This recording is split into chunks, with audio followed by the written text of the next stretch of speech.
Hi guys, it's Chelsea from The Financial Diet, and today I'm here to talk about something that I personally think is super fun and interesting and amazing, which is home cooking. We've talked a little bit about home cooking before on the channel, and it's something that we talk about a lot on the site, and it will also be in our upcoming TFD book out next year. And that's not just because we love to cook, Lauren and I, but it's also because how you eat and how you spend on food is the biggest defining factor in most budgets besides rent. Whether we know how to spend intelligently at a grocery store, or we go out to eat a lot at restaurants, or we order takeout, or we don't know how to properly save and store food, all of these things will define hundreds of dollars in our monthly budgets. And as someone who grew up in a house where my mom cooked almost literally every meal every night for my whole life, it felt natural when I started TFD to start a whole vertical just about how to use food and home cooking to spend more wisely. We love sharing our favorite recipes on TFD because we firmly believe that someone who masters home cooking is someone who's mastered a big part of their budget. So in the interest of getting you all equipped to be ultimate home cooks,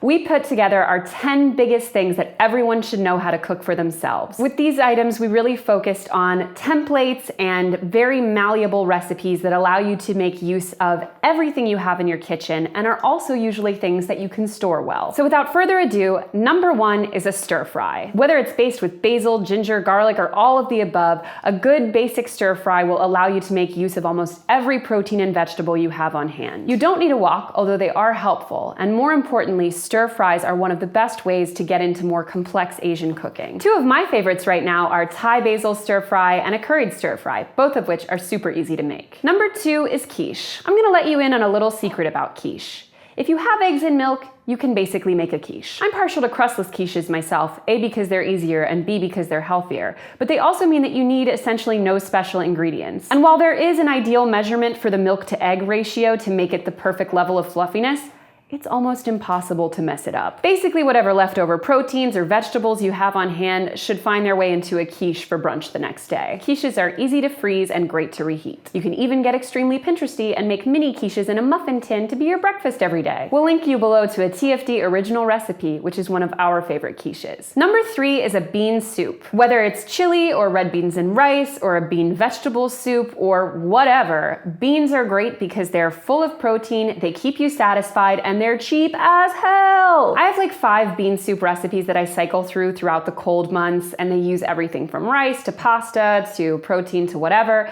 And the best part about them is you make a huge batch, freeze half of it, and the rest of it you can just take out when you need. If you want to go even further, you can freeze the soup in individual servings and have a little handy soup anytime you want one. Number 4 is a quick bread. Basically, quick breads just mean breads that don't need to rise, i.e. things like banana bread, walnut bread, pumpkin bread, etc. Quick breads are almost impossible to mess up, even for the most atrocious bakers, aka moi. And you can slice them up and freeze them into individual servings that defrost perfectly. There are many different ways to make a quick bread based on your dietary needs, your health concerns, or just what you have on hand. Everything from applesauce to eggs to whatever kind of oil can find its way into a quick bread. Number 5 is garlic roasted veggies. No matter what vegetable you're talking about, with a few exceptions, one of the best, easiest, and most efficient ways to cook them is to roll them all in a nice little coating of olive oil, salt, pepper, and a ton of chopped garlic, and to roast them at a high temperature. Everything from broccolini to Brussels sprouts to potatoes to carrots tastes delicious this way. And as long as you always keep fresh garlic on hand, which you should, it ensures that you'll always have a vegetable side dish to go with whatever you're eating. Also, as a rule, garlic is God's gift to us and proof that he wants us to be happy. It has like no calories and puts a ton of flavor into whatever you put it in. Also, pro tip, coat a bulb of garlic in a little olive oil, roast the whole bulb, and then spread those delicious cloves on a piece of bread. It is delicious. Number 6 is a slow cooker protein. If there is one kitchen appliance I could not recommend enough, it's a slow cooker. Particularly if you work out of the house and need to spend the day out while something is cooking. Whether it's barbecue pulled pork or taco braised chicken or kimchi beef, get yourself a cheap, tough cut of that meat,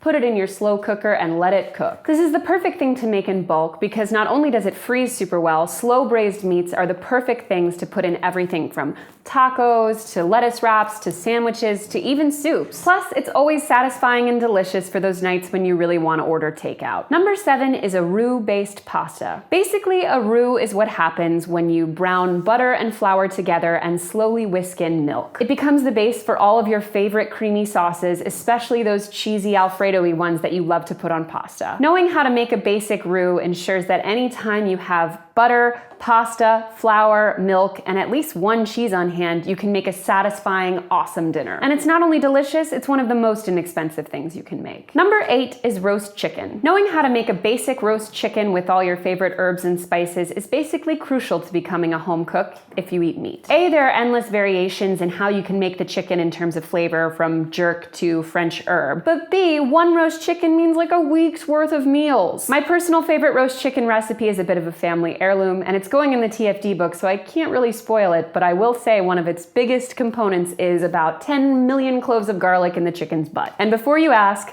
no, roast chicken is not difficult to make. Number 9 is risotto. Do you have rice and water and some chicken bouillon? Then you can basically make risotto. The thing about risotto is that almost any liquid can be used to thicken it, and almost any vegetable or protein can go in it. Risotto is one of those recipes, like a good stir fry, which allows you to make the most of whatever you have lingering in your kitchen and is always satisfying and delicious. Yes, you do have to babysit it a little bit, but it's way worth it. Number 10 is a dinner salad template. Now, what I mean by that is that you should use a template to construct the perfect hearty dinner salad out of whatever ingredients you like or have on hand. For us, the perfect template is the greens of your choice, plus a protein, plus a roasted vegetable, plus a fruit, plus the cheese of your choice, plus extra goodies that you like nuts or dried fruits. For example, my favorite dinner salad right now is mixed greens with chicken, gorgonzola, pear, Brussels sprouts, walnuts, and dried cranberries. The point is, use the template to make the salad your own by using what you have. Those are just our biggest 10 items to put on your home cook list to become a master at always being able to whip something up and save money. If you have one you think we missed, let us know in the comments. And as always, thank you for watching, and don't forget to hit the subscribe button and to go to thefinancialdiet.com for more.